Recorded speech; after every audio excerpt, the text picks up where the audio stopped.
ज्या महानगरपालिकेवरून अजितदादा आणि महेश लांडगे यांच्यात वाद सुरू आहे ती पीसीएमसी एवढी महत्वाची का आहे? तर पहिलं कारण म्हणजे इथली आर्थिक ताकद. जवळपास 9 ते 10 हजार कोटींचं बजेट असलेली ही महापालिका आर्थिकदृष्ट्या इतकी स्वावलंबी आहे की तिला कोणासमोर हात पसरण्याची गरज लागत नाही. दुसरं म्हणजे हे भारताचं ऑटोमोबाईल हब आहे. टाटा मोटर्स पासून मर्सिडीज बेन्झ पर्यंत जगातील दिग्गज कंपन्या इथे आहेत.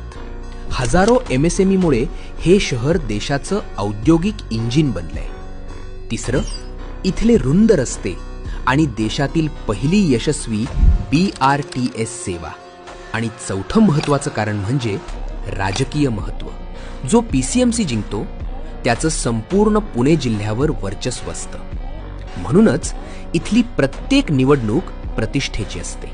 आणि शेवटचं कारण म्हणजे हे भारतातील सर्वात वेगाने वाढणाऱ्या शहरांपैकी एक आहे. इथलं शिक्षण आणि आरोग्य सुविधांमुळे लाखो लोक इथे रोजगारासाठी येतात. थोडक्यात सांगायचं तर PCMC राज्याचा GDPचा महत्त्वाचा भाग आहे. तुम्हाला काय वाटतं? पिंपरी चिंचवडवर कोणाची सत्ता येणार? कमेंट्समध्ये नक्की सांगा.